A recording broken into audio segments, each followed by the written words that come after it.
Yes, let me repeat the previous 2 minutes. So pretty much first stream, right, of the trading plan development series.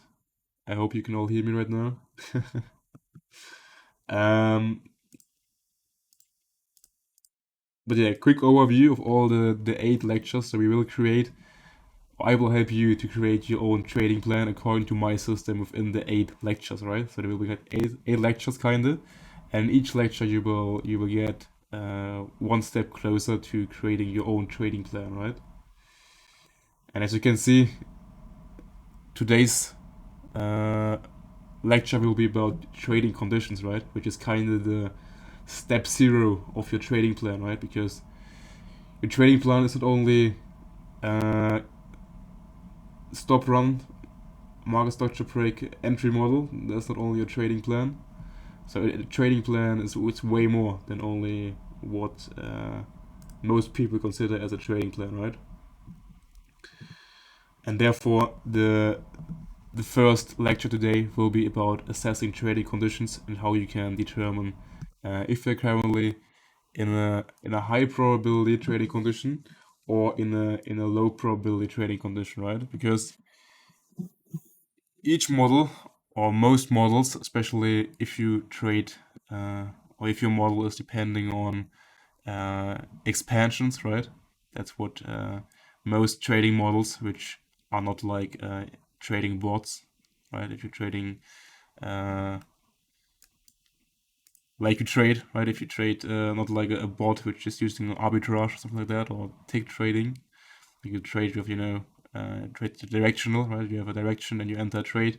Then you want to trade expansions, right? You don't want to trade consolidations because if price is consolidating in a range, right? Then and you enter especially at mid range, then you don't get anywhere, right? You want to trade price is moving, gives you an entry, then goes into the direction you anticipate, right? It just moves. You have an order flow and not like price is just consolidating like here, right? You don't want to trade this, right?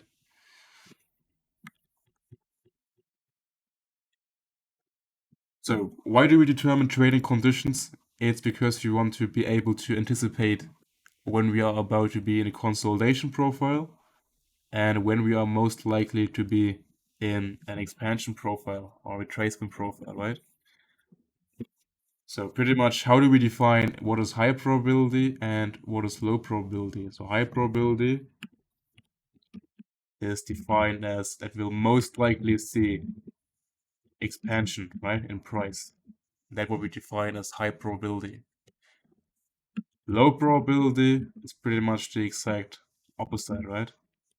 Most likely to consolidate, right? So that's what we define as high probability and low probability, right? And you want to be able to, that was my intention. Yeah, great. Now I have to rewrite it again. High probability, most likely to, and low probability, like most likely to consolidate, right? Oh, is the bug again on TradingView?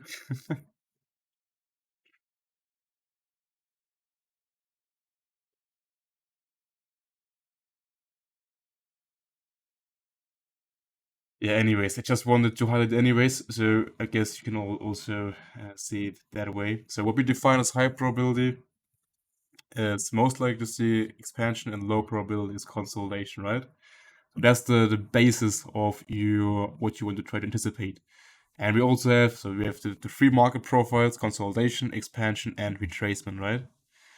And those three the market is always in either one of those three, right? Either consolidation, expansion, or retracement, right? If you take a look, for example, on the daily, on Euro,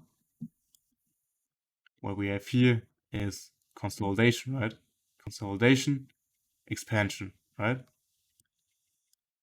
So what do you think is more easy to trade? Within those days or within those days? What do you think is more easy to trade? obviously this, right? Because there you have price being directional into one direction, being the downside, right? So you don't want to be stuck in this, expecting this, right? You can trade this if you expect this, right? But the problem is with most people, they trade this and expect this, right? Because they see, okay, we took out this high now on that day. Yeah, so now we have to go lower, right? Because we took out the buy side. But what do we see? We have 1, 2, 3 days of more consolidation until price actually expands lower, right? That's also what I talked about in the stream a few minutes ago, right? I told you if you rate a higher time frame high or low, you don't immediately reverse. Price is most likely to consolidate and then reverse, right? So how can we now anticipate what is the most likely, or are we going to be in a consolidation profile or in an expansion profile, right? Or also a retracement profile. So if we take a look at the chart, right? How is the chart built up, right?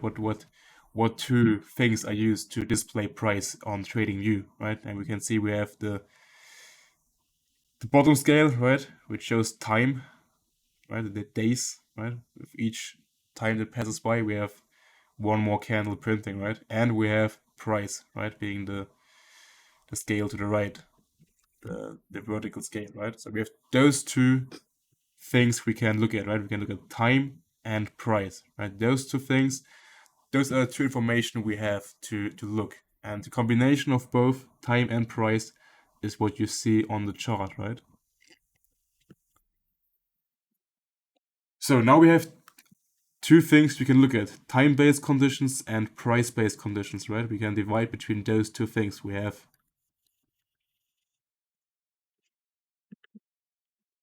time-based conditions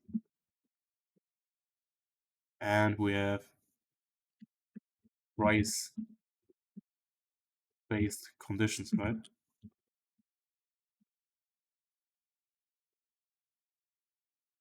You can separate conditions into those two things, time and price-based, right? And you want to plan both the time-based and the price-based conditions to get an overall picture of how likely in your favor the current trading conditions are, right? So now let's go over the time-based and the price-based conditions, right? And if I want you to, you can do it either now or you watch the recording. I want you to basically use that as your step 0 in your trading conditions, right? For your trading plan. Step 0 before you even look for anything like a bias or a narrative. I want you to check if you're currently trading in high or low probability conditions, right? Because what separates the good traders or the best traders from the average or the no not profitable traders is they know when to sit on their hands and when to get into the market, right? The average trader wakes up each day and he opens the chart and looks for a trade, right? He just goes, opens, okay, we have a stop run, change in order flow, I take a trade, right? Each day he wakes up, looks, goes, opens TradingView, takes a trade, takes a loss, is frustrated, and that's it, right? Because that's pretty much the same as trading patterns, right? You're just trading patterns and price, but you're not aware of the overall market conditions, right? Are we trading in high or low probability conditions? And that's where we use time-based and price-based conditions, right? And what do we use to determine time-based conditions? We use, first of all, obviously time of the day, time of the week, time of the month, time of the year, depending on what time we execute. And for the price-based conditions, we obviously use where price is trading, right? Are we trading at a premium, discount, whatever, above an all-time low? So that's what we use. And also, what can we also use for time-based conditions?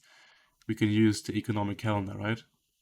So all things you can quantify with time are time-based, right? So news, for example, time of the day, as mentioned. So everything you can quantify with time is a time-based condition, right? And everything you can quantify with price is a price-based condition. So, when is price now likely to consolidate? If we talk about now about time-based conditions, when are we likely to see price consolidating? If we take a look at the economic calendar, so first of all, let's stick now to this week. We use this week as an example. Only from the economic calendar. If you take a look, what days out of those days are most likely to be consolidation? Monday and Tuesday, right? Why? Because we have a lack of news, right? We have no news on Monday and Tuesday. And then we have the first news event of the week. We have a meeting here as well. But the first major news event is CPI, which is one of the most important news events we have each month, right? We have CPI, NFP, and FOMC. Those three are the most important news events on USD, right? On DXY. Those are the big three, right? So now if you take a look and couple that with, okay, we have one of the most important news events of the month being on Thursday, and then on Monday and Tuesday we have no news at all. Do you think the main move of the week is going to happen from Monday to Wednesday or from Wednesday to Friday? Obviously from Wednesday to Friday, right? So you know already, okay, on a daily basis, on a weekly of this week, already know, okay, price is most likely, if you take a look at a daily chart, to consolidate on Monday and Tuesday. Wednesday also most likely. We do have some news here, so we could see some volatility, but it's still the day ahead of CPI.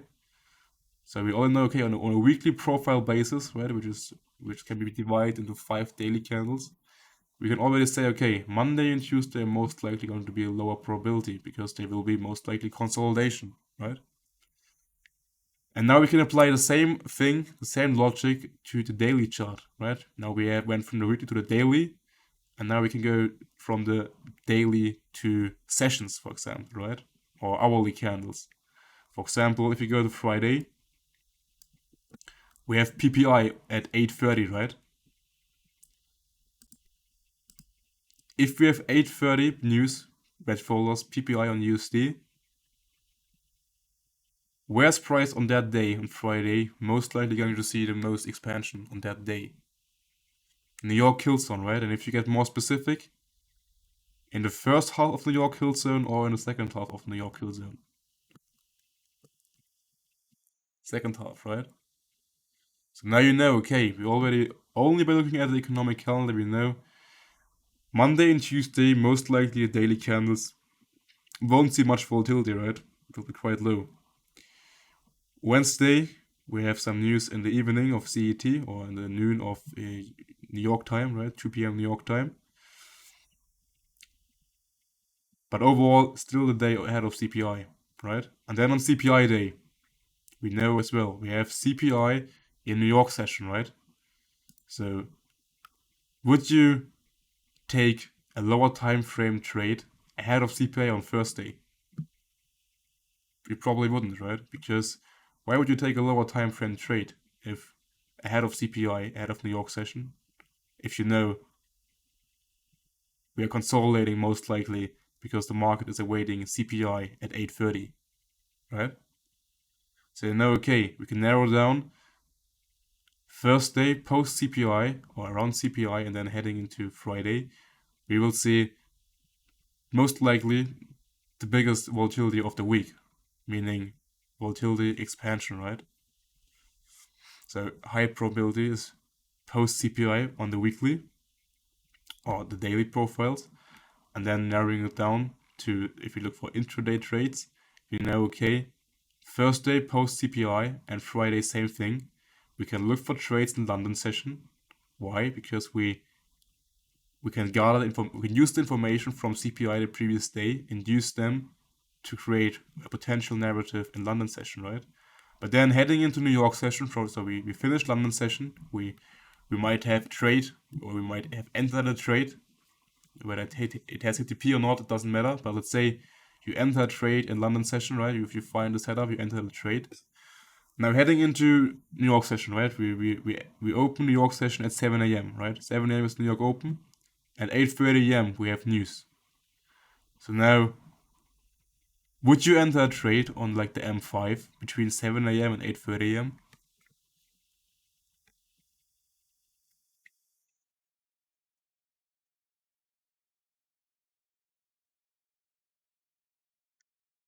No, right? Because why would you enter now a trade on the M5 if you are already in a trade from London session, right? The time before.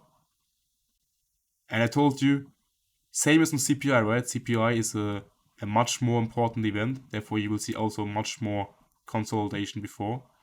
But let's say now PPI, okay? PPI is not as important as CPI, right? It's also red shoulder, but it's not as significant as CPI, NFP, or FOMC, right? Those are the big three as mentioned.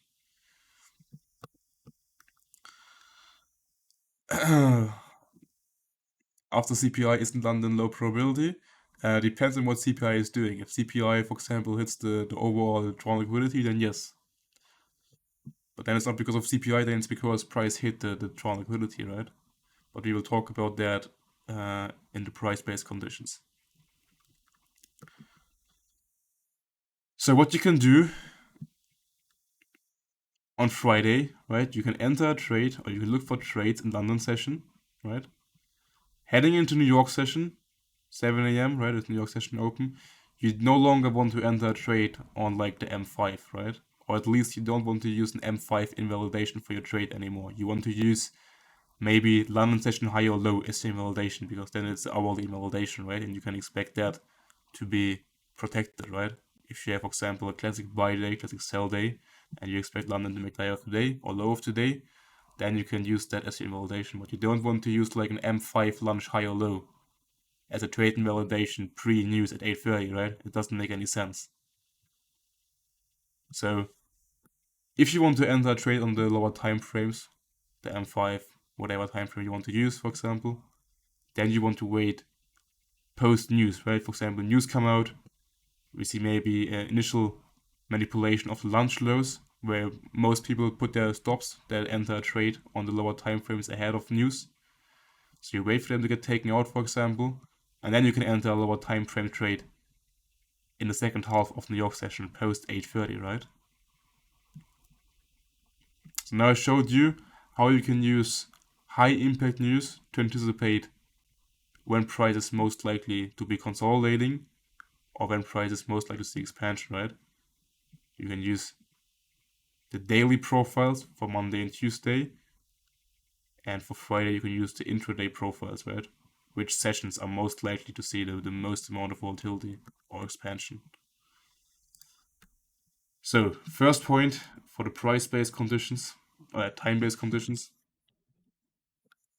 is that we will most likely, or if we have red folder approaching, right? That's the first condition you want to look for to anticipate consolidation, right? So we have red folders, you know, okay, you can use that to anticipate consolidation. So now the next condition you can look for in the economic calendar is, this week is a bad example, but let's go to a different week.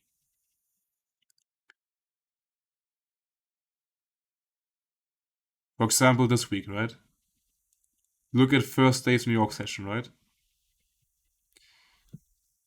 What can you see on September 26th New York session, right?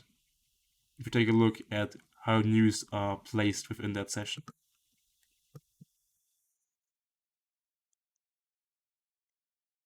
Yeah, exactly. We have 8:30 news and we have a speech at 9:20, right? So we have news here as well. So you know, okay, we do have news here, but price might still be consolidating or chopping around post that news event because we have a speech which might be important, right, financially for the currency. So the market might still be waiting for that speech and not give a large move. So you always have to think, okay, We do have news here, but I have to be cautious because we have a speech coming up later on at 9:20 a.m. Right? Or another example.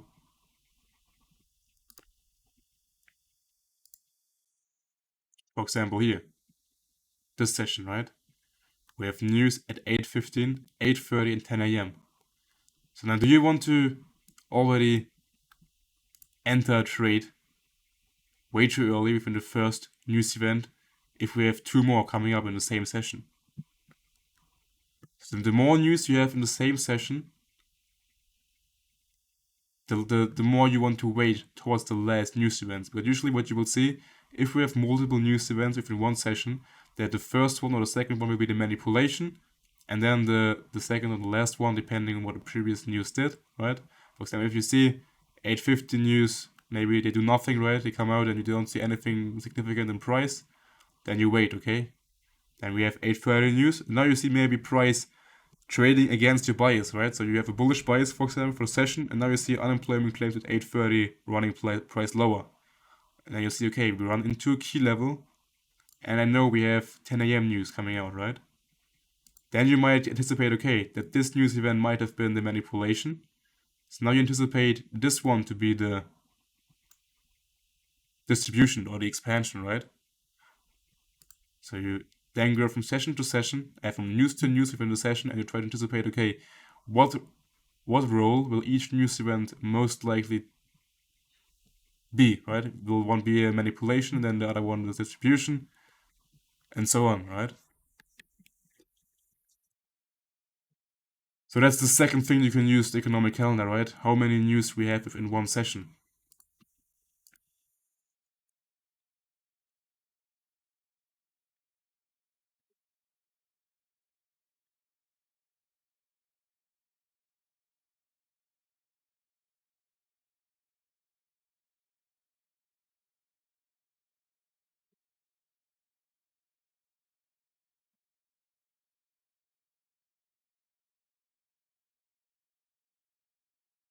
Think of power of three, right? Power of three is always open, high, low, close, or other way around, right? And if you have three news, right, then it's not likely that all news will be up, up, up, right? You will see maybe first news like a little bit of consolidation, then we have the second news coming up, and there will be manipulation. Then maybe heading to the third news event, maybe trading to key level here. And the first one is pending, right, and coming out. And you have a bullish bias, and you have a bullish setup now. So let's say we have now here, you know, stop run into key level. Now we have a change in order flow here. And now you know, okay, we now had the first news event being more likely, you know, not of importance, right? The market not give a reaction because maybe the second and third one are more important. There's the second one running price lower into a key level, right? And you have a bullish bias. And now we have the third one coming out. So what can you do? You can say, okay, I can now enter a trade because now I have invalidation here. We hit our key level I was looking for. Now we have a lower time frame change in order flow pre-news. And now I can enter a trade, right? For example.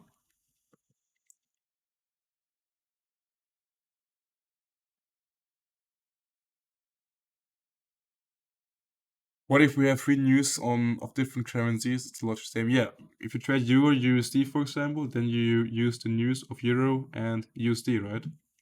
Use both. You always use the news of the pair you're trading. If you're trading pound USD, you want to look at pound and USD news, right?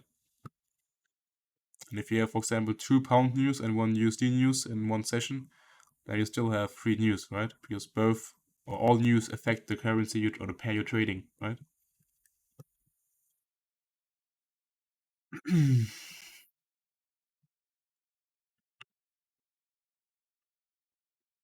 So those are the first two time-based conditions, right? The red folder news. Then as well, again, I told you we have three main news events, right? We have CPI, FOMC, and NFP, right? Those three are the most important news events, right? And those news events, you have to be more cautious than on the other ones. For example, unemployment claims, core retail sales, whatever you find in the economic calendar, which are also red folders. Those three ones are way more important or way more significant than the other ones. And those three, they all have different characteristics. CPI, FOMC, NFP have different characteristics. From my experience, what I do, CPI, so if I had to trade one of those three, or the one news event I sometimes trade, out of those three is CPI. I only trade, if I trade one of those three, it's only CPI. Why? Because CPI is usually pretty much one-sided, right? CPI comes out, and usually we have a news release, and it either goes up or it goes down, right? So it's not like it goes up and down or other way around. We have news coming out, and it usually just goes into the direction it goes, right? It's not like manipulating or then reversing, whatever. Why is this favorable for us traders? Because if we have a bias and we have a setup, for example, on the H1, and we have a clear narrative, we can enter the trade, and if we know, okay, most likely CPI will be one-sided, we don't have to be afraid that we will get stopped out. For example, we have the trade, right? We are short, for example, and we don't have like something like this, right? Where we have news here, get stopped out, and then price runs lower. That's, for CPI, the least likely to occur out of those three news events.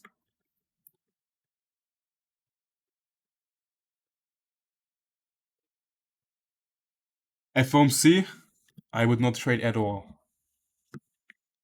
So CPI, FOMC, I would not trade at all. Why? Because FOMC is first of all 2 hours or 3 hours ahead of the daily close, right? And I'm not trying to get into a trade ahead of the daily close, right? Because we have no active kills anymore, there's no session. It's simply late in the day, so low volatility time is close, right? Because around the daily close, the rollover, you will see price. First of all, spreads are higher, right? So if you enter a trade right around the daily close and the rollover is happening, you will often get slipped once the rollover is happening, whatever. And also we have no session, right? So the volatility is usually we have FOMC, and then right after FOMC heading to the daily close, you will see price just jumping around, right? So you don't want to enter a trade, or I personally, and don't like trading FOMC as well. Then the third one is NFP. And for NFP, same thing, I don't trade NFP at all, because NFP is usually, it comes out at the same time as CPI, so you both come out at 8:30 New York time, right? But the thing with NFP is, it usually is a two-phase event. So I told you CPI is usually pretty much one-sided, so news come out and it goes either up or down. NFP is most of times, the first initial move is a fake move. So news come out, and then most of times the initial move is like a manipulation, then a few minutes later you will see the actual move happening. Or sometimes it's even like we have up, down, and then we go up again. That's what you will see on NFP quite often. And from my experience, NFP, I don't like trading NFP because we have what I just showed you, right? We have multiple manipulations before we see the true move happening, and I'm not trying to get, I don't want to get chopped up before I catch the move, right? So what else can we use those information? I told you already this week we have CPI, right? And I told you, okay, we have lack of news on Monday and Tuesday, and CPI, which is one of the most important news events on Wednesday, it's on Thursday this month, right? So now I know, okay, because this news event is so important, couple that with the absence of news on Monday and Tuesday, it even more supports the idea that Monday and Tuesday might be consolidation. Let's say we wouldn't have CPI on Thursday, so only maybe unemployment claims here, right? But no CPI. Then maybe Monday and Tuesday you could already see more volatility because the market is not awaiting CPI on Thursday, right? But because of CPI and we have no news, this even more supports the idea that price on Monday and Tuesday might or will most likely be consolidation, right?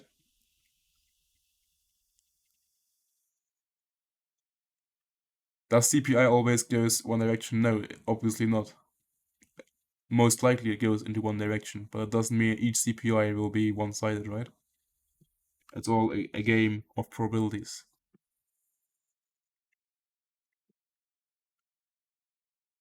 For NFP weeks, however, what you can do in NFP weeks, if you have an NFP week, you want to focus especially on the first half of the week. Why? Because NFP is on Friday, right? And I told you, CPI will also have consolidation the day before, most likely, or the days before. On NFP, the same thing. Usually the day before NFP is already consolidation. Why is it consolidation? Because I told you, again, if you think about market profiles, if you know NFP is one of the most important news events, you will also see a large expansion, right? 100 pips, something like that is usually you will see that happening on NFP. In order for the market to move 100 pips, right? 100 pips, so expansion. What do we need to expand? We need consolidation before, right? So in order for NFP to see expansion, the market has to build up liquidity for both sides, so sell side and buy side, right?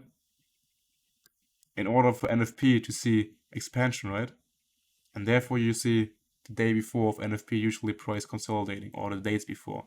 And that's why if you have NFP weeks, you want to focus on Monday to Wednesday, and then you want to wait for NFP to play out, and then you either get into a trade post NFP, or you simply wait for the next week, right? And use the weekly close information you get from the NFP news release to frame your narrative or bias for the upcoming week.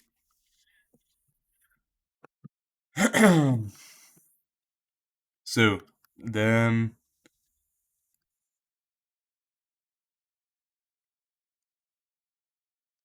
let me add that to the list here.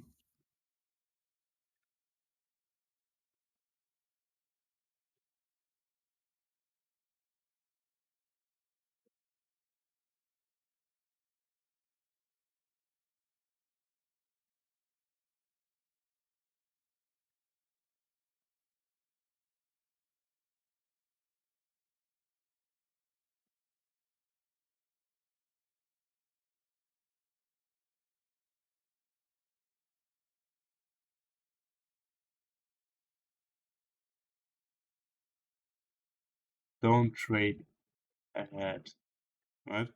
So you don't want to trade on the lower time ahead. You can only enter a trade if you have a higher time frame invalidation level, for example, an hourly invalidation level. But you don't want to trade an M5 setup ahead of CPI, right? That's not how you trade CPI if you trade CPI. FOMC.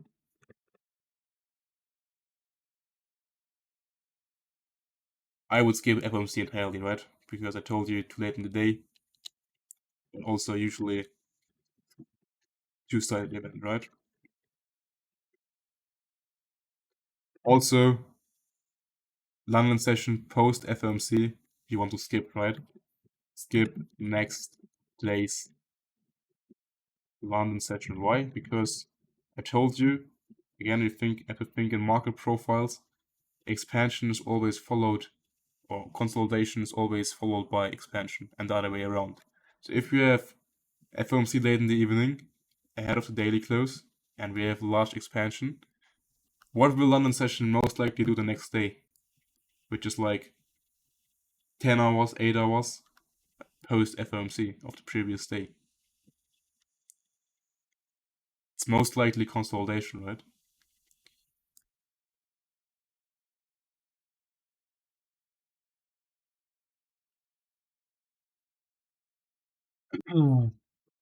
So now you know already, okay, CPI, FOMC, NFP. You know red folders on the intraday basis. You know red folders on the daily basis regarding CPI, FOMC, NFP. And you know how to approach sessions where we have multiple red folders in the same session, right? You don't want to be too excited to get into a trade right at the first news event, right? You want to be a bit more cautious because you know we have multiple news to come up in the same session, right? And the probabilities of seeing the move of a session to happen on the first news events are much lower than on the second or the third one, right?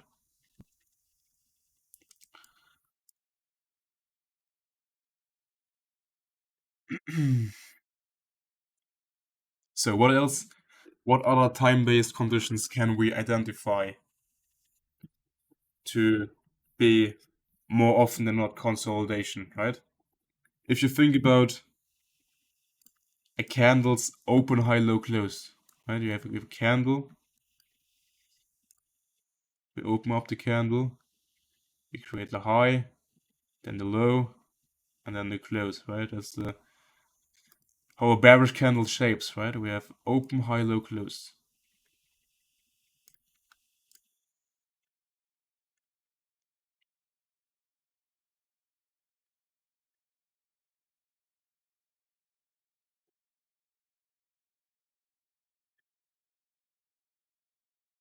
Open, high, low, close, right? So we can divide each candle into 4 different categories, right? The open, high, low, close. So where do we most likely see, or what do we most likely see with what market profile are we most likely going to see in each phase of the candle, right? Let's say we divide the candle into 3 market profiles: consolidation, manipulation, expansion, right? Let's say that's the how each candle is going to shape. When we will see in what time of each candle, in which phase, will we most likely see each market profile to occur, right? This can be now a daily candle, a weekly candle, monthly candle, doesn't matter.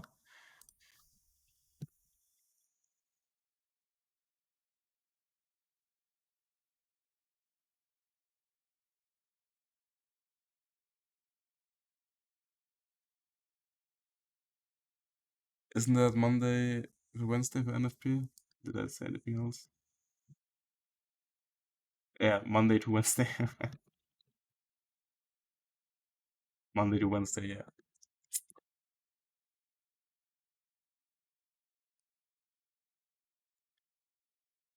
Month of the week. Did I say month of the week? So yeah, if you think about, for example, the daily candle, right, of on Euro USD, as Rodrigo said, usually if we have a classical buy or sell day, meaning right, we have a expansion, a bullish expansion candle or bearish expansion candle. Most, also, in this case, you will see most likely Asian session to be consolidation, London the manipulation, making the higher low of today, right? Higher low of today, and then heading into New York session and the daily close, you will see the expansion and then the daily close, right? So you know now the daily candle is most likely going to see if you expect an expansion profile on the daily candle, right? And again, we try to anticipate expansion profiles, right? So that's what most likely you will see on the high probability days. You will see Asia being consolidation, and then London making the low or high of the day, right? So the manipulation. Now, if you think, apply the same concept to the weekly candle, right? If you expect the weekly candle to be an expansion profile, whether it be bullish or bearish, doesn't matter. But when do you think will the expansion, or how will the expansion form? On what days? Especially if there, for example, news in the second half of the week, like this week, for example, the second half, right? So that's the reason why Mondays you usually want to skip, right? Because if we have, for example, no news on Monday, which we most likely have on most Mondays, and we have news late in the week, and we have Monday, and we're not trading at a key level, which is a price-based condition. So let's just talk about price time-based for now. So we have no news on Monday, and we have news late in the week. So what is Monday? What are most Mondays going to be? There will be a consolidation or retracement profile, right? So if you go back into your chart and you check the Monday profiles, you will find out that most Mondays are either a consolidation profile or a retracement profile against the daily order flow. Right? So if daily order flow is bullish, then most Mondays will be consolidation or a bearish retracement. Right? That's what most Mondays do. So Mondays are usually consolidation or retracement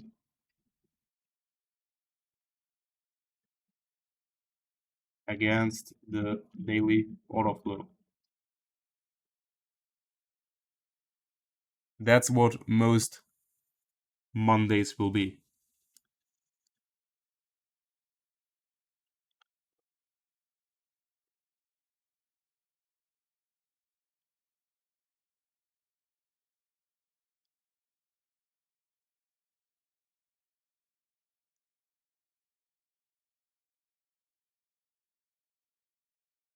Hmm.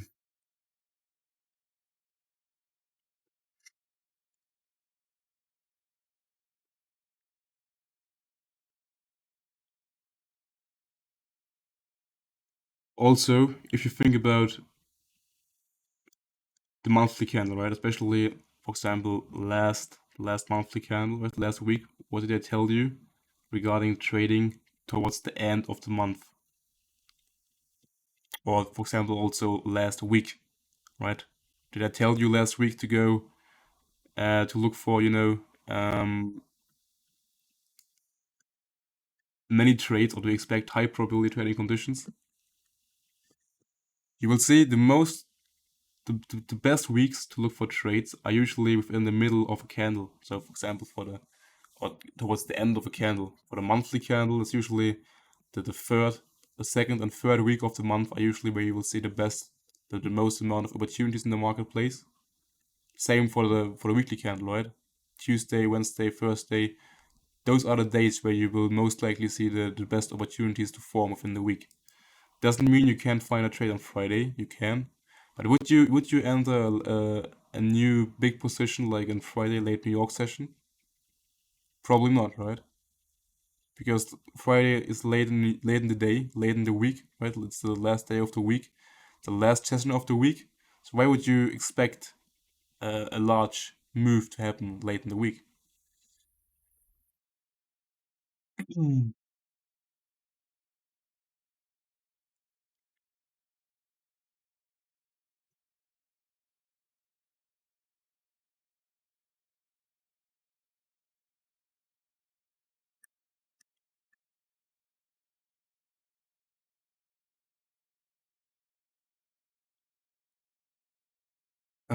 Could we could a Monday be traded if we have liquidity objective next to the price where we are trading?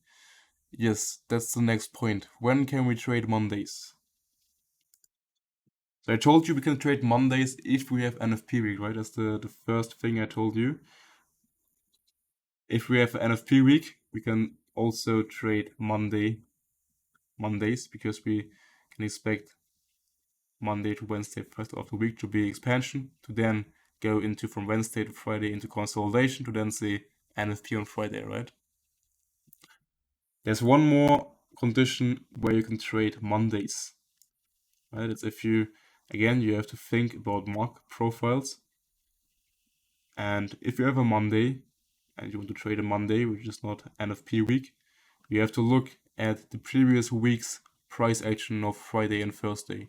So you have to look, okay, what did Friday and Thursday of the previous week do? For example, we have the bearish order flow, right? We have overall the bearish order flow on a daily. And then we see, for example, we have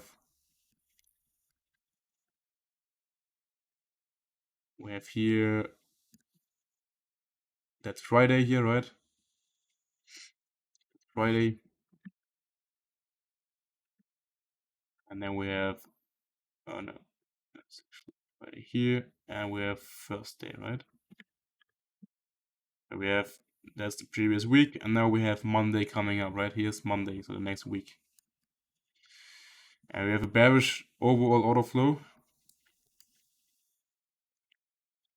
Yeah, the order flow is bearish. And now we see, okay, Thursday being a retracement maybe, right? A bullish day, so bullish retracement into like a key level, for example. And then we see heading into Friday, we see also price more likely consolidating, right? And now let's say we have the weekly close here. And what do we leave behind? We leave behind a week low from Thursday, right? And we leave behind the Friday lows. So we have low resistance liquidity objectives from the previous week, from Thursday and Friday, left behind, while we have still a bearish order flow, and let's say we still have an overall higher time frame drawn liquidity being lower, right? We still have, like, let's say, a weekly swing low we're aiming for, which is still resting lower. Then there's also one condition where you will see usually Monday seeing or offering also expansion lower. Why? Because we have seen consolidation from Thursday to Friday, and we have had consolidation, right? Meaning consolidation is always followed by expansion at some point, meaning expansion is favorable to be seen on Monday, right? But that's only if we have a clear order flow and we leave behind low resistance liquidity objectives in the direction of the higher time frame order flow, right? Being here those equal lows from Thursday and Friday.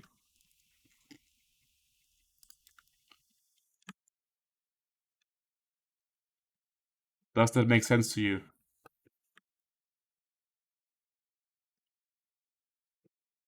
But if none of those conditions are met, so we don't have NFP week and we don't have low resistance liquidity objective from the previous week's Friday and Thursday, then you should not even consider watching Monday, right? Because most of the times you will see price being stuck in a consolidation or retracement. And you can also, after the stream, you can backtest that in your charts. You can look at the Mondays, and you can check for the two conditions I just mentioned. And if they're not present, you can see what Monday was doing. So what can we add to the list? Where is it?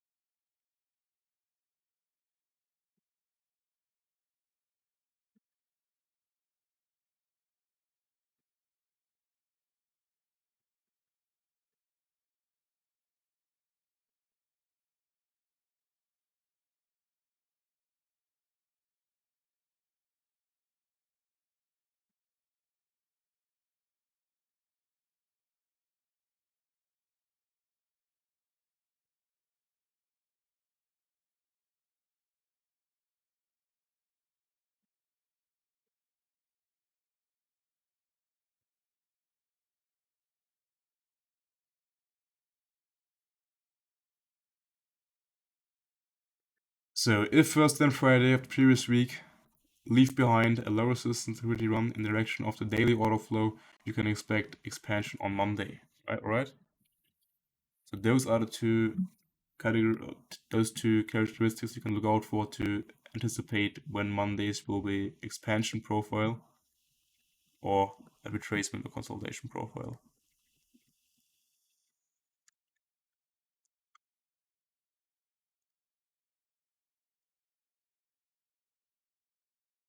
Today's GUPA, low resistance, low target met, low long kill zone, but DXY wasn't aligned.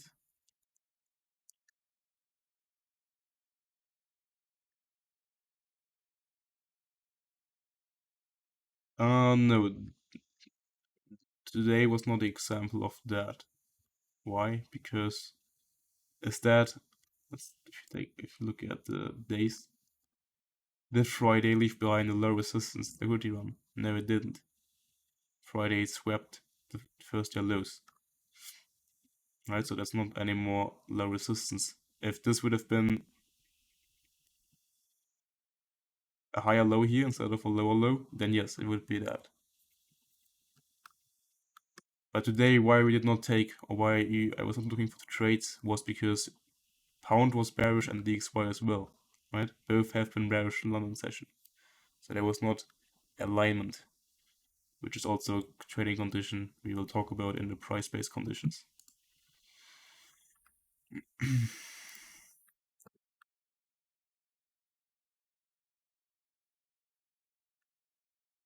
So, but we've been talking also about how a candle is shaping, right?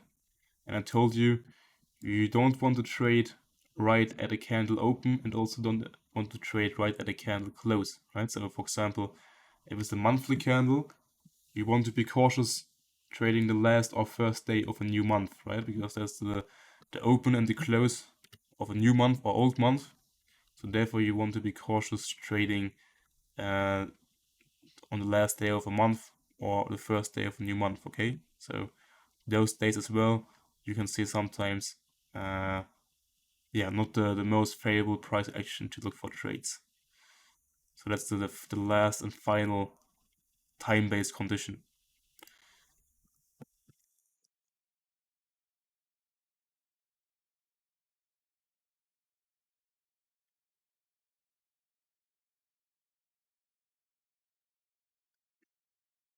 Wait, did you just do that, Mike, during the live stream? Yeah, that's insane. I was like, who the fuck did the same thing that I was talking about? Yeah, that's clean. Good shit, good shit. So yeah, what was the last point? Yeah, first or last day of a month, right? Those so doesn't mean you can't trade those days. It just means you have to always think or keep that in mind, right? For example, if we see Monday, day we have the last day of the week, last day of the month, and you see the last 5 days have been large expansion already, then it's unlikely that the last day of the month will also be expansion, right? It's most likely going to be a retracement to create a monthly close, right? So first or last day of a month, that here also be cautious on the first or last day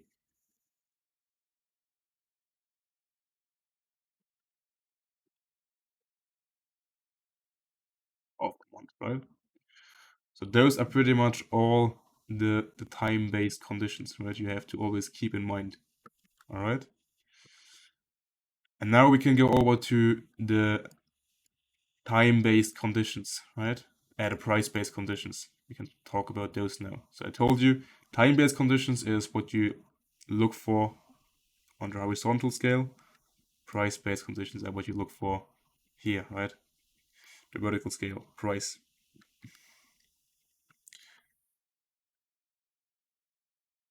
So what information can we, when it comes to market profiles, can we anticipate using price, right? I told you, expansion and consolidation, they always follow each other, right? At some point.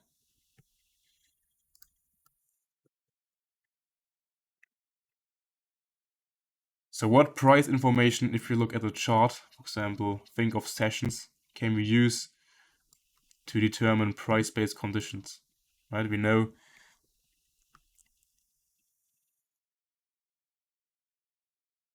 overextension, exactly.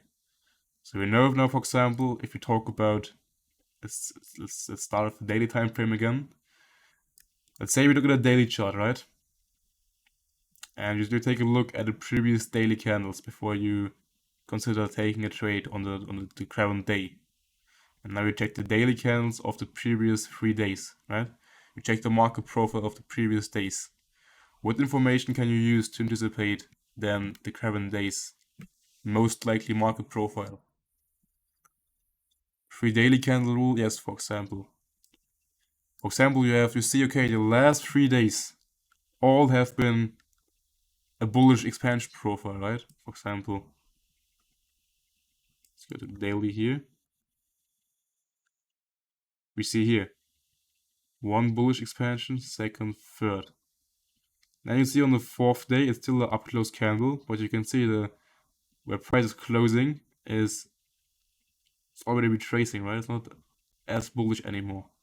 Now on the 4th day you see price is consolidating or retracing, right? So you barely see more than 3 expansion candles in a row. You see, okay, expansion, expansion, expansion, then 4th day you see it's consolidation. You see the candle body is quite small compared to the wicks of that candle. Order block, then we see expansion, right? Consolidation, expansion. Now again, we have seen here multiple days of expansion, right? Expansion, expansion, expansion. So what is most likely going to happen before we see either more expansion to the downside or reversal? We'll most likely see some form of consolidation, right? So we know, okay, and we can apply this idea on all time frames. You can apply this idea on a daily time frame, and you can apply this also on an intraday time frame, right? If you take a look at the sessions. For example, you see here, Asia, London, both consolidation. We know last Friday we had, I think, NFP, right? Last Friday. So you know, okay. Also, what did I tell you about the day ahead of NFP? Day ahead of NFP. What do you see? Price just consolidating. You don't see any major expansion. You see Asia and New York, they're almost all at the same level. There's no expansion in price.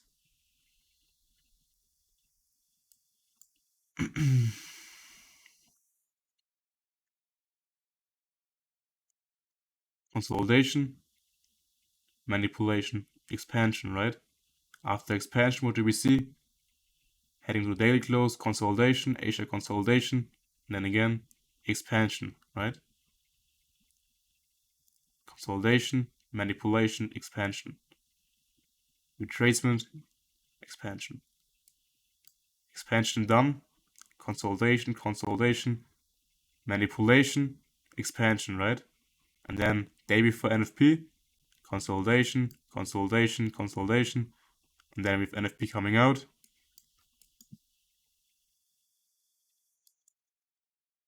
you can see here, for example, last week's NFP was one-sided, right? It was not a two-sided NFP. It was NFP came out, and we see immediate only downside, right? So that shows you not all NFPs are two-sided. Same as not all CPIs are one-sided, but you just gotta know most times NFP is two-sided or even sometimes three-sided, right?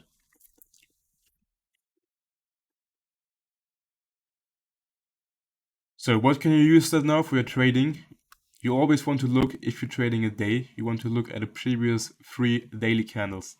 And if the previous 3 daily candles have seen expansion, right? All last 3 daily candles have seen expansion. You want to avoid trading on the 4th day as well, right? So every time you see 3 expansion candles in a row, you want to avoid looking for trades in the same direction on the 4th day, right? Same for sessions, right? If you see the more than 2 sessions have seen expansion, for example, you trade, let's say this was an Asian pair, right? Not Euro, but let's say this was Euro JPY, for example. You want to trade Asia session of this day, but then you see, okay, London and New York of the previous day have seen both expansion profile. How likely is it going to be that Asia, so the next session, will also be expansion? Not likely, right? While if, for example, previous session or previous 2 sessions have been consolidating, and then we hit the key level on the session you're currently trading. So let's look for an example.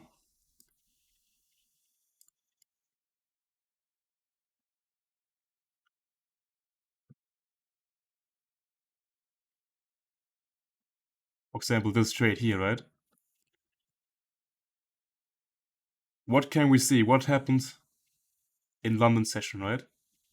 We see Asia session, we had price retracing, right? We have bearish order flow, Asia is retracing, right? And we see London session is consolidation profile, right? And what happens? We trade close to that buy side here, right? We also have some sort of PD area here close. Let's check. We have that swing high here, right? And we also have this upper close candle here, which you could use as an order block if you wanted to. But the main PY, the main PD area is that swing high here, right? That high, right? And also we have this high here.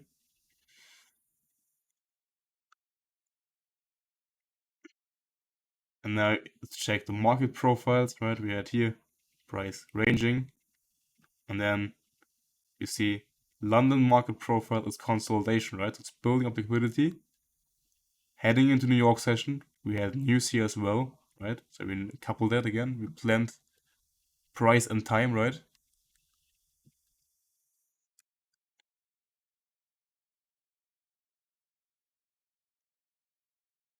That high here, London high here as well. So we have equal highs. We swap that high. And it's also what I was talking about in the previous stream earlier today. When do I anticipate a double sweep? I told you, if you see London, for example, consolidating, heading into news, and we have news coming out in New York session, right? Let's say you're trading here, right? You know we have news coming out here, right? See here, 8:30, we have those news coming out. Would you short this now and put your stop above the London highs? Let's say you have a value gap here, you short this and put your stop above a London high, which is even a worse idea, or even the London highs. Do you think that's a good idea to put your stop here if you know we have news coming out later in the New York session? Probably not, right? So why would you enter a trade here? So if you have news coming out, and even if price going lower, wouldn't it make more sense to take out the London high one more time, and this high here out as well, to then go lower, to stop out all the people, all the positions that build up in that time period from London Open to news coming out here? That's like a...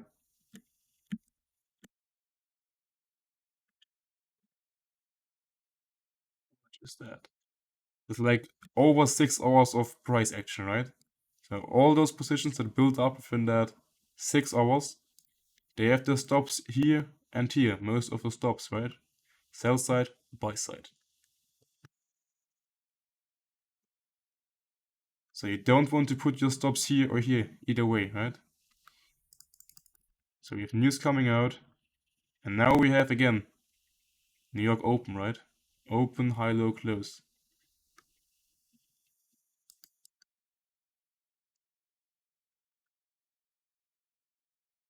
And then we sweep the London highs and this high here as well, right?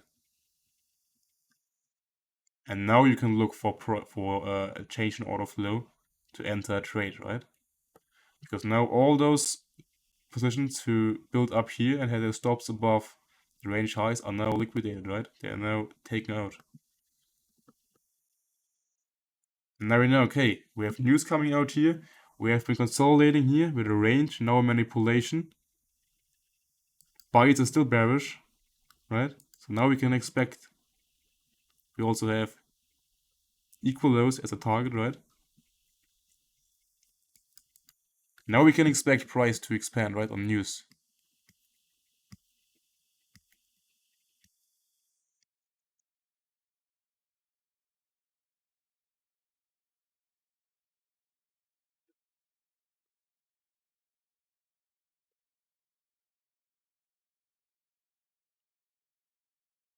Catch an order flow on the M15, AMD in play. Then we have news coming out, and news are one-sided. Why? Because we have seen manipulation prior to news. So there's no reason for news to be again a major manipulation.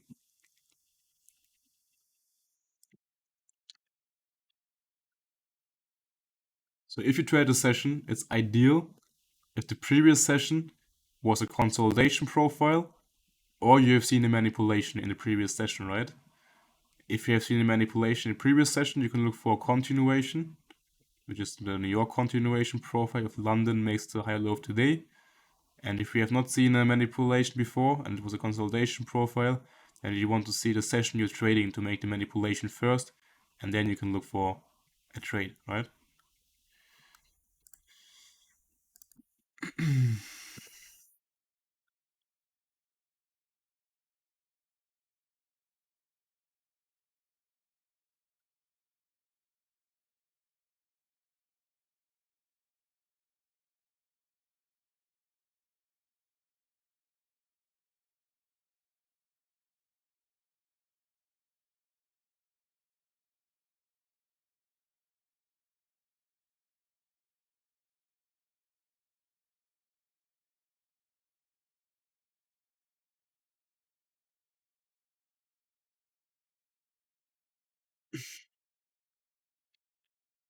So,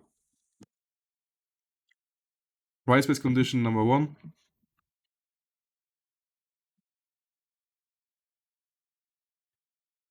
Previous session, previous 2 sessions, previous sessions or days have not seen overextension in price, right? So what is overextension?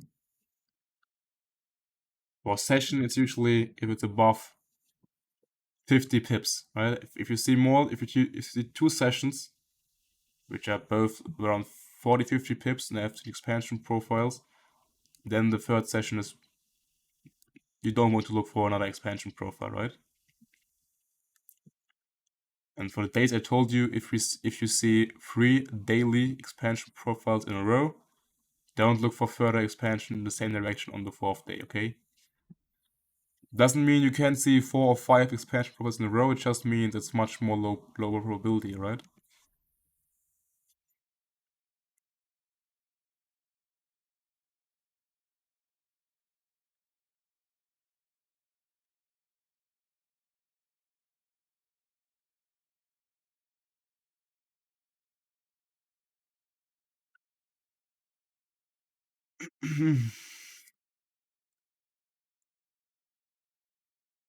So, do you understand now all what I mean by checking the market profiles?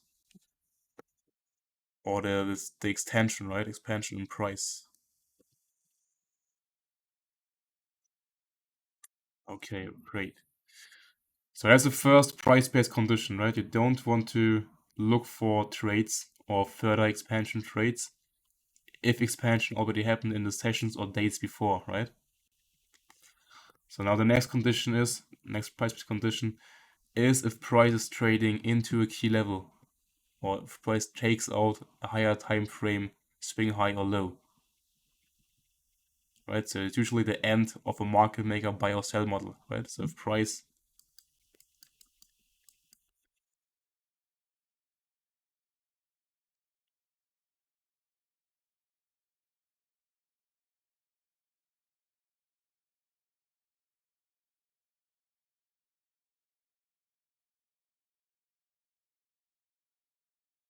let's mark out all the swing highs and lows on the weekly and see what happens once we take them out, right? Let's start here.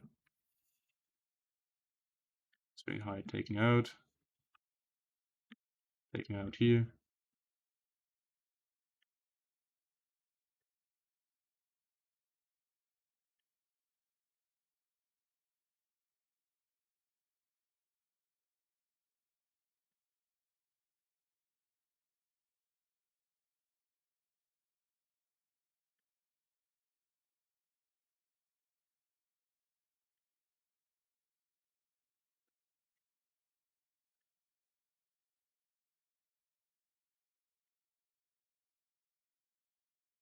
So now you can see we marked all the major swing points on the weekly, right? Where we have weekly swing highs and lows, right?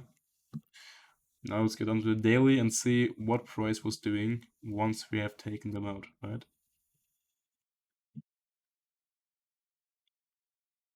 So first swing high here, right? We take that one out, and you see here, the day we take it out, do we reverse on the same day? No, we don't. You see, the day we take out that high, we consolidate, right? That's why I told you, you don't try to go to the M5 and look for a reversal once we take out that high. You can see here, we take out that high, consult entire day, then the next day we form a lower high and create a daily swing high.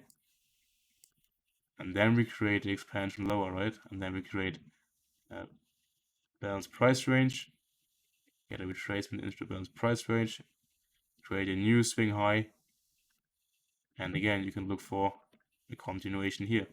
Then we have 1, 2, 3 expansion candles, 4th day consolidation, and then we get more expansion into that swing low, right?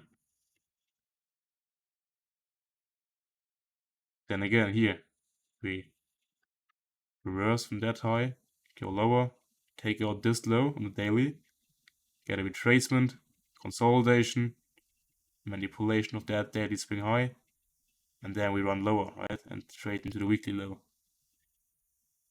And now we trigger this low, and what happens? You see price goes into how many days is that? 20 days, right? So it's almost a month of consolidation, right? Before we get again price trading higher. So what can you learn from that? If we trade into a higher time frame, old swing high or low, expect consolidation for a few days. You see here it was only 1 day, and here you can see we had almost a month of consolidation. The price was just moving in that range here before we saw expansion again.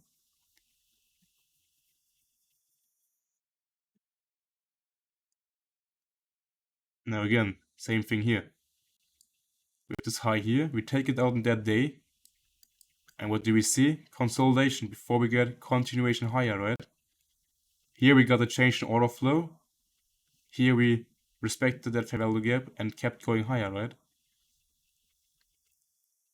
So we can get, once we take out a high, we will see consolidation and then either continuation or reversal, right? But we usually don't get immediately a reversal or continuation. We usually get some sort of reaccumulation where we then go higher or lower again, right?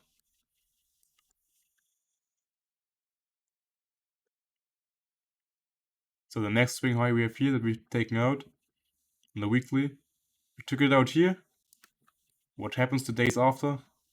Took it out here. 1, 2, 4 days of, or 5 days of consolidation again.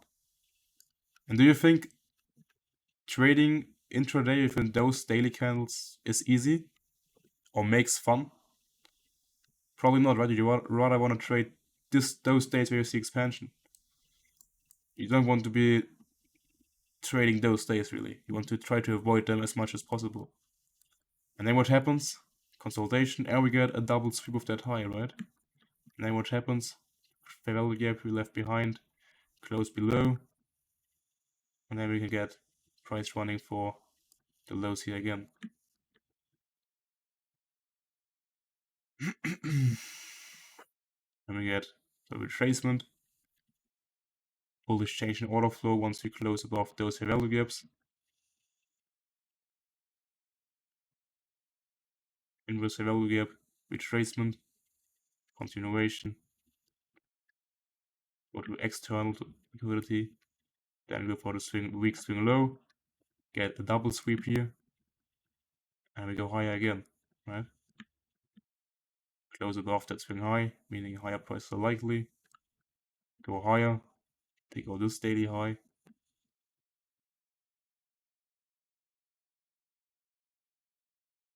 So you get the point, right? Every time we trade above an old swing high or below an old swing low, we will most likely see some form of consolidation. Same thing here. Take it out on that day. What happens? Retracement and consolidation, right? And we go lower to the next swing low. What happened? Consolidation, right? And we took out this low here, double sweep again on the weekly. What do we see again? Consolidation. Then we get double sweep on the daily right here of that low. And now we start to reverse again. Now we're trading here. 1, 2, 3, 4, 5 days of expansion. So what is price most likely going to do? Is it going to straight going higher? Or is it most likely going to maybe consolidate, retrace maybe a bit, and then go higher? Right, consolidation. So why do you then go today to the M5 and look for a continuation here? Is it high probability or low probability?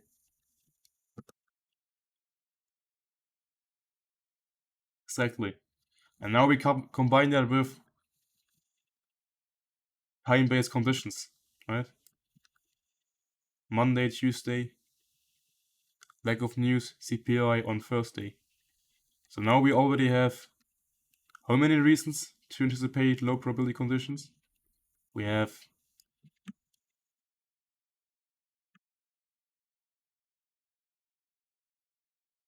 This one is met, right?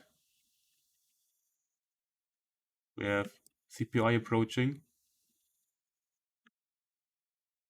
And we have no news, right? So lack of news.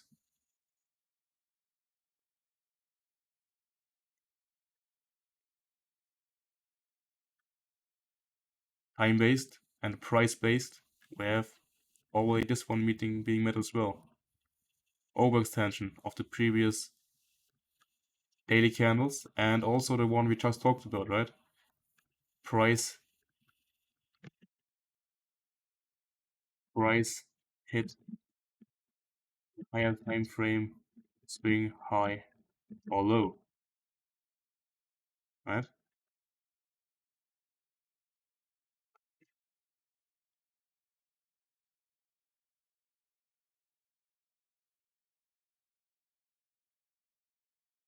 Mm.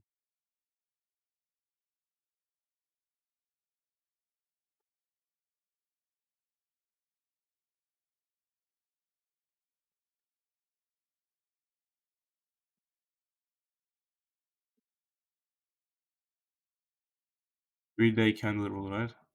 That's the one we got in the daily, and for the sessions, let's add that as well.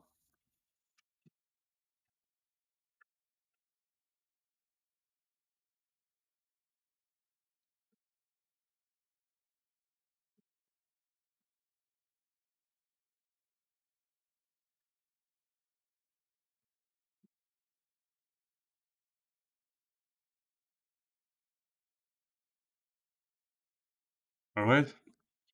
First rule you can use for the daily time frame, right, is to expect the daily profile.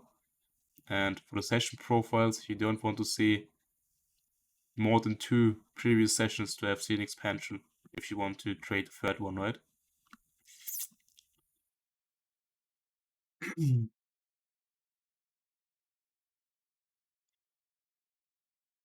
So what else can we, where else in price can we expect consolidation, right? What is the third point? Anyone has an idea what else we can identify on the price side of the chart, which we can use to anticipate consolidation?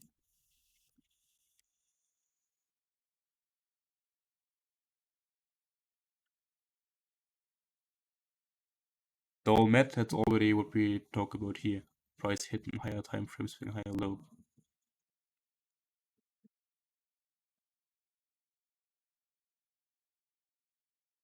Trading in the EQ of a range, right? Exactly. If you have a range, right? Price, you have a range, and price starts to approach the EQ of a range.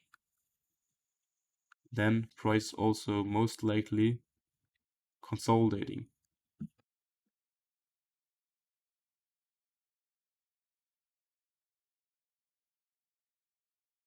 Right? So for example, take a range here with this range, high, range low. Right? Price trades at a range EQ, and then it starts to consolidate for a few days, right? And take the next range, swing high to swing low.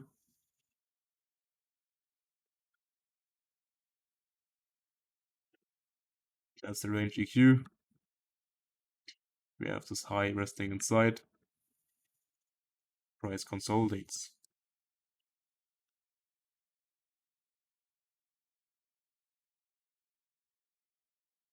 We have this here again. Price is not retracing all the way to the range EQ, but if we take this next range,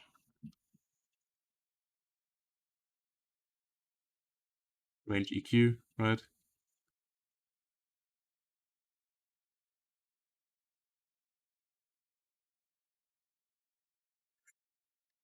Also, if we look, for example, on Euro,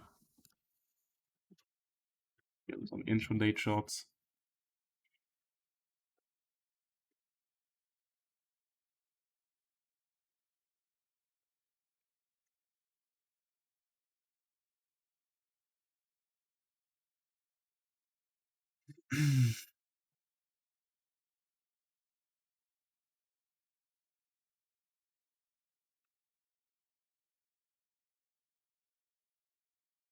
So we can also use this type of range, right? We have range high to range low.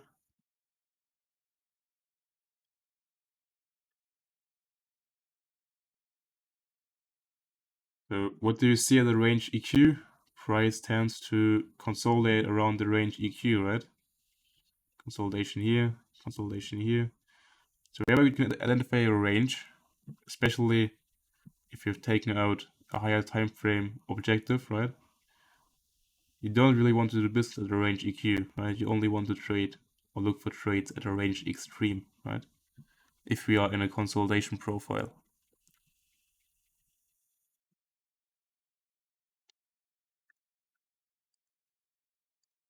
So you can use ranges like this and also dealing ranges, right? If you can look for a dealing range,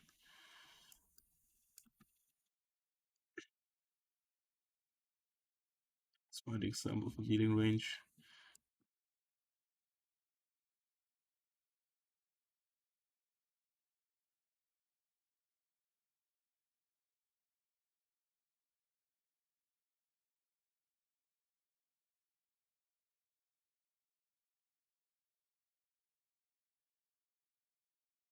Let's see if we can find an NFP day.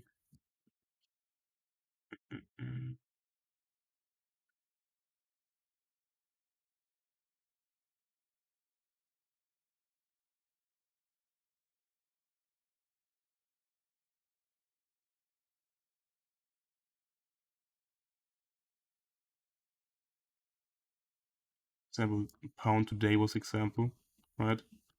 That's what we talked about yesterday. We had this dealing range here.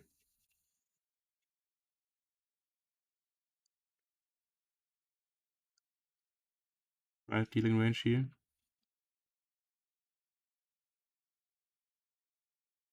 With range high, range low, dealing range. And we can see what happened around the EQ. Price was consolidating, right?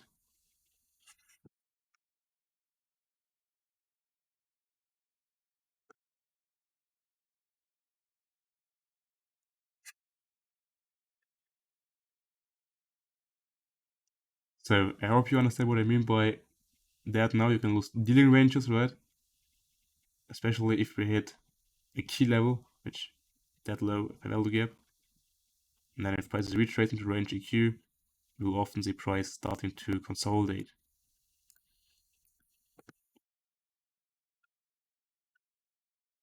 We can add that to our list.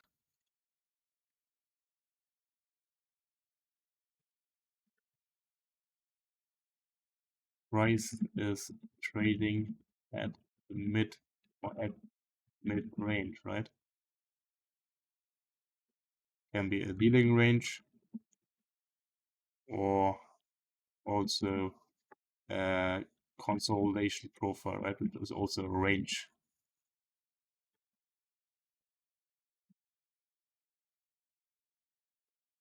So that's where you also will see in price consolidations to occur, right? At those 2 points.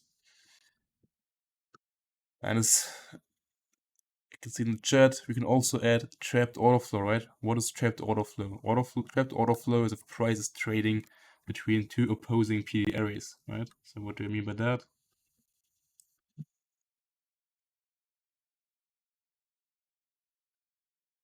Let's check if we can find an example. We go to this tab again.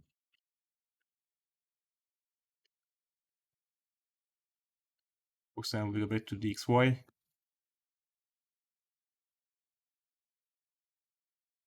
For example, in July, right, we had this range here. Why was price ranging here? First of all, we had price prior taking out all those equal lows here, right? Equal lows into this daily order block here, right? Daily order block. And we took out those equal lows. And then what happened? We closed above this down close candle right here. So we create a new daily bullish order block, right? This is a daily bullish order block. And what do we have above? We have above this daily bearish value gap, right? So it's a bearish PT array. So now what do we have? We have price, as you can see. Daily bullish order block. Daily bearish value gap. Range high, range low, right? So what happens, right? Also couple that with price.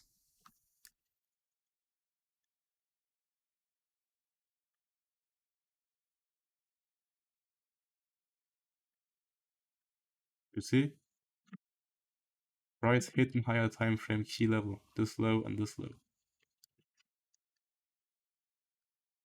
So what happened? Price creates a bullish order block, trades from the bullish order block into that swing high right below the fair value gap, trades into the fair value gap.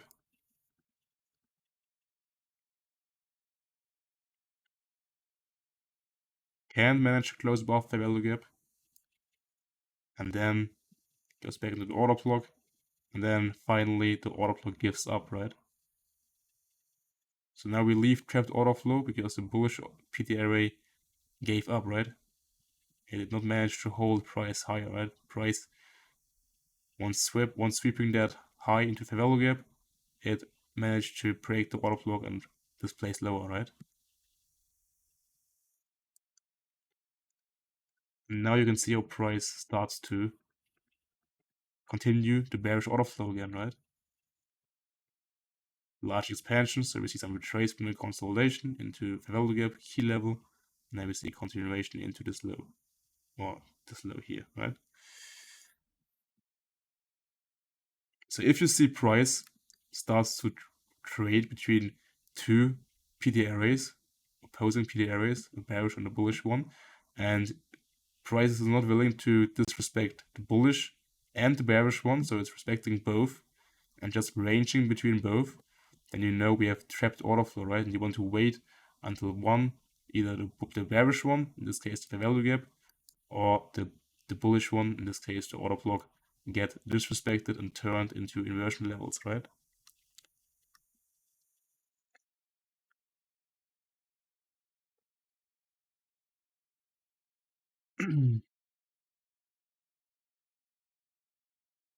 So, next point we can add to the price-based conditions, that order flow between two opposing PD arrays,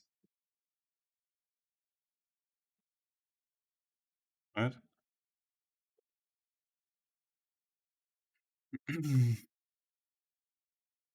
So now we have one more condition, one more price condition, where you have to use multiple charts, right? It's the last condition we use, and then we are done for today with all the trading conditions, right?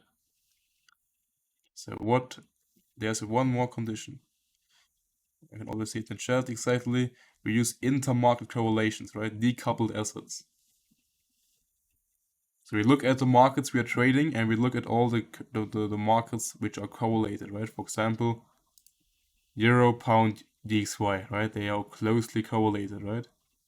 Euro and Pound are closely correlated, and obviously Euro USD, Pound USD with DXY because they're obviously a major currency, right? So what do you mean by that? We check the correlation between those currencies, right? What is the correlation? If DXY is going up, right? DXY goes up, then you want to see Euro USD and Pound USD to go down, right? Why? Because they are inversely correlated, right? If this goes up, this should go down because what's the name in English? I think denominator. Let me Google.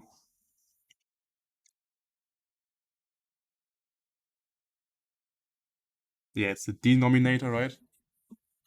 So some math basics, right? If the denominator is increasing, then the overall value of that asset should decline, right? Because if this goes higher USD and Euro is not stronger, then your USD should go lower, right?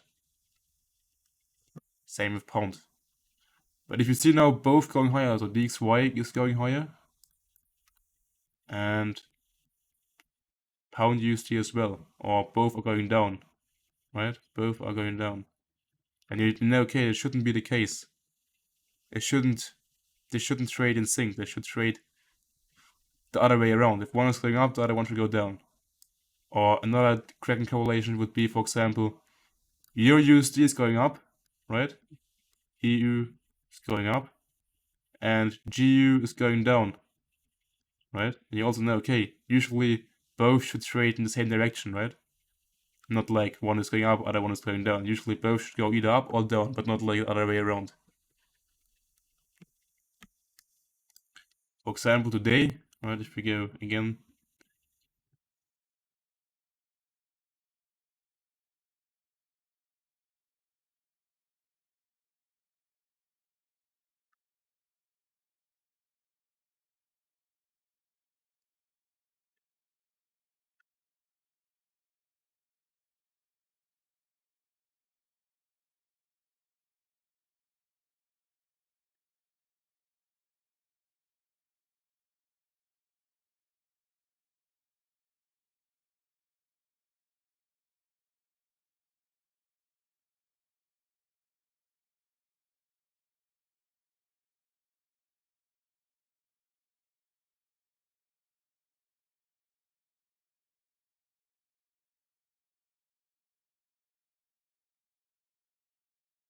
what happened today in London session between pound and DXY?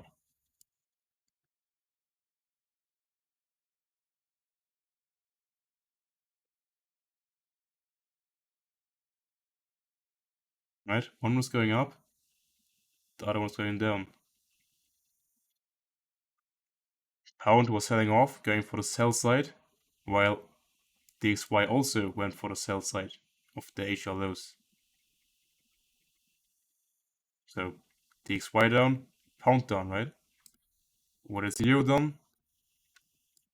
Euro went for the buy side, as it should, right? When DXY is going for the Asia lows, Euro should go for the Asia highs, right?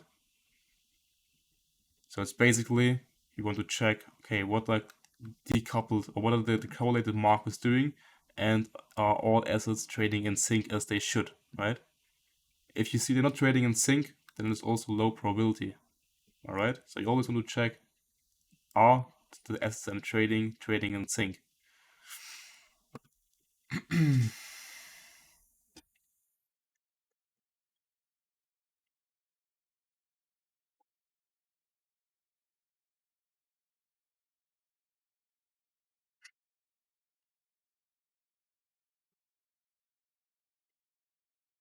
So last point we can add to the list for price-based conditions.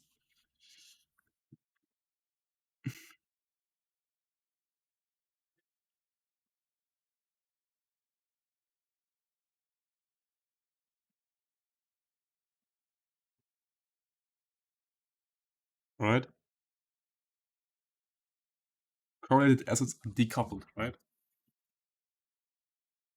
So those are now all the final points of both the time-based and price-based conditions. And you always want to blend both, right? You want to keep both in mind, the time-based and price-based.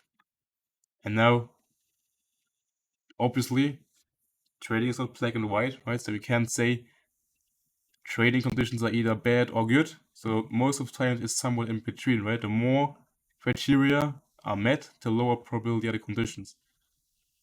All right, so let's say you go through a list. At some point you will know them by heart. And you see all of them are met, then obviously it's really low probability. Sometimes maybe only one is met and you're like, yeah, okay, but all the other ones are fine. So yeah, we are not obviously in the best conditions, but we are in better conditions than if all conditions are met, you know? So always make sure if you see a combination of multiple points are currently present in the marketplace, then you know, okay, maybe I should not trade. Or if maybe only one or two are met, then you say, okay, we might, everything is fine, but we maybe are like, I don't know, we have let's say, trading at mid range, but all the other points are not met, then maybe I should lower my risk. But I can still trade because only maybe one reason is being met, right? There's always a combination of time and price-based conditions, and you want to use both, right? The economic calendar, the price-based conditions to get an overall picture. And doing that will take time, you know. It's not like you will learn that within 1 day or 1 week or after the session, but you will learn that if you apply this week by week, and then you will learn that by doing that over time.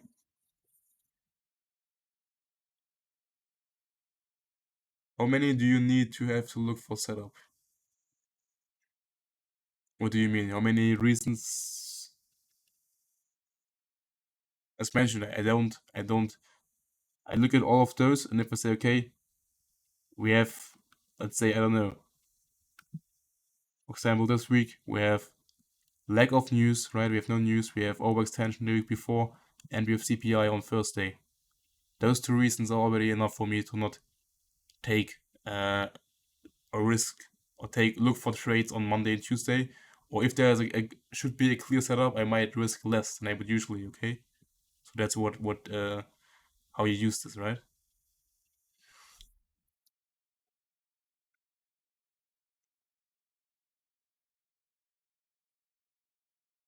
For indices, use the same logic. Yes, this applies to all markets, no matter what. To oil, gold, forex, crypto, applies to all markets.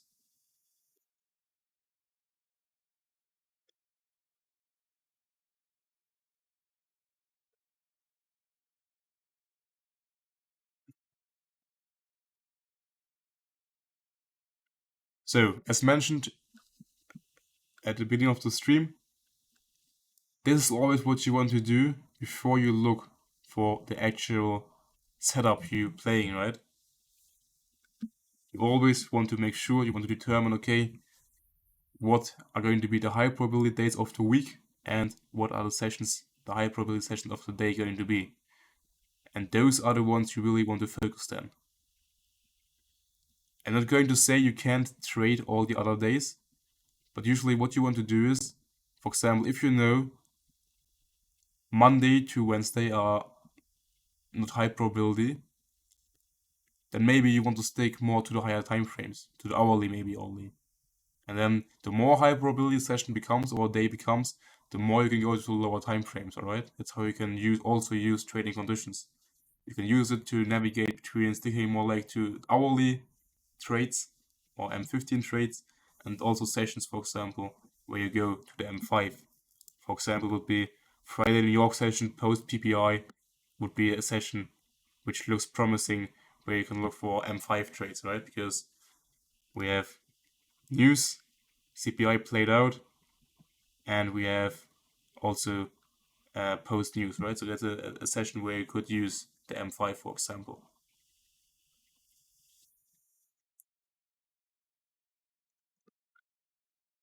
So, are there any questions to conclude this first episode of the Trading Plan series?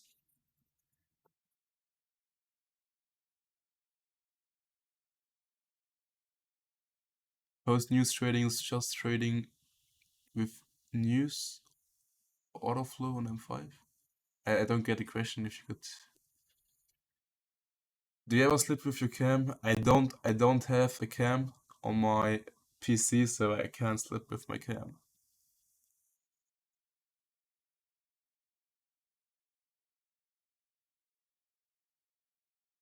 So I know this has been quite a lot of information, so maybe rewatch the stream when you have some time, take some notes, maybe backtest the stuff I mentioned in your own charts, especially forward test this stuff, right?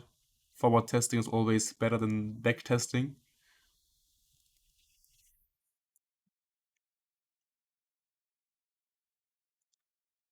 As in, how do you trade post news events? Do you just trade with the order flow and catch retracements?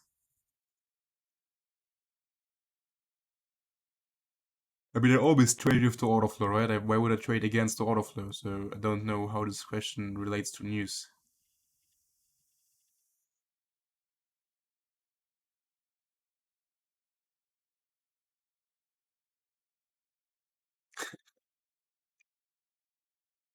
Do you only look at one pair per week? No. I look at multiple pairs. Whatever pair looks interesting, right?